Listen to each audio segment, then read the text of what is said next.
Πάσχα χωρίς ψήσιμο δεν γίνεται. Γι' αυτό και εμείς στο Lab 97,5 έχουμε τον απόλυτο πασχαλινό διαγωνισμό με την εταιρεία Καρώνης Ηλεκτρικά. Και για να είμαστε σίγουροι ότι όλα είναι κομπλέ και λειτουργούν άψογα, εμείς εδώ ήρθαμε πρώτοι να τα δοκιμάσουμε όλα και φυσικά να τα φορτώσουμε.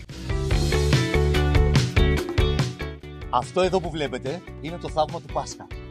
Σωστό? Ναι. Αυτή εδώ η ψισταριά ψήνει αρνί, ψήνει κοκορέτσι, άμα λάχει, ψήνει και τους γείτονες που το μύρισαν και ήρθαν απρόσιτοι.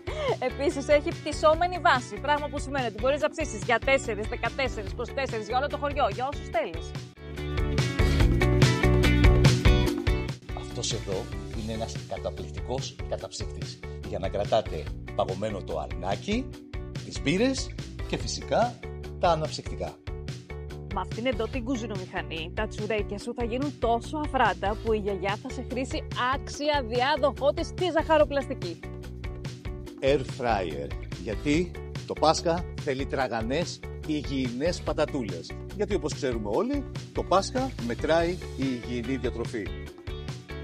Φούρνος μικροκυμάτων. Γιατί μετά το γλέντι θέλεις πολύ γρήγορα και ωραία να ζεσταθούν τα περισσεύματα.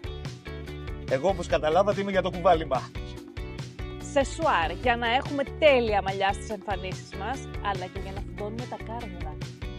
Φιλαράκια μας, όλα αυτά που είπαμε μέχρι τώρα ήταν πάρα πολύ ωραία. Αλλά δεν θα μπορούσαμε να μην έχουμε ηχείο. Ηχείο Bluetooth. Γιατί συγγνώμη, θα κάνεις γλέντι, θα ψήσεις κτλ. Και δεν θα έχεις μουσική, δεν γίνεται.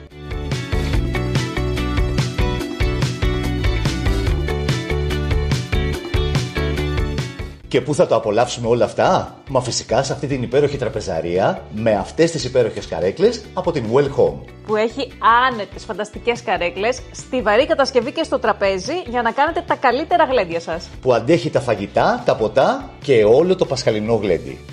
Όλα αυτά τα υπέροχα δώρα λοιπόν μπορούν να γίνουν δικά σας μέσα από το μεγάλο πασχαλινό διαγωνισμό του Lab 97,5 με την εταιρεία Καρώνης Ηλεκτρικά. Μπείτε στα social media του Lab 97,5, πάρτε μέρος στο διαγωνισμό και ένας από εσάς θα είναι ο μεγάλος τυχερός. Καλό Πάσχα σε όλους. Καλή επιτυχία.